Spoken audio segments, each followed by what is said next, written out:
قرآن کے اندر وہ ایک آیت ہے کہ جب تم پھنستے ہو تو تم میری طرف لوٹتے ہو، جب تم نکل جاتے ہو تو تم یہ کہتے ہو کہ یہ میرا ہی علم تھا، یہ میری دانشوری تھی کہ میں نکل گیا ہوں. یہ اللہ تعالیٰ نے قرآن میں یہ بھی بتا دی ہے.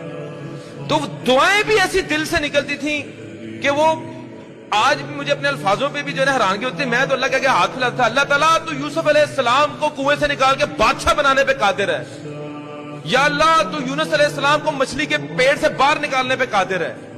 یا اللہ تو محمد صلی اللہ علیہ وسلم کو غار سے نکالنے پہ قادر ہے. یا اللہ تو موسیٰ علیہ السلام کو فرعون کے اوپر غالب کرنے پہ قادر ہے. یا اللہ تو ابراہیم علیہ السلام کو آگ سے نکالنے پر قادر ہے.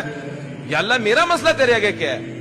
1.5 مہینہ مجھے آج بھی یاد ہے، 1.5 مہینہ، اور جس چنگل میں پھنسا تھا وہاں سے آزاد ہو گئی. میری 100% ریکوری ہو گئی، میں بالکل ایزی ہو گیا. تب میرا یقین پختہ ہو گیا کہ میں نے زندگی کے اندر کبھی کسی مخلوق کے آگے کوئی ہاتھ نہیں پھیلانے، کبھی کسی کو کام نہیں کہنا. جب میرا رب چاہے گا میں رب کو کہنا ہے، میرا رب چاہے گا ہو جائے گا، نہیں تو کوئی مسئلہ نہیں.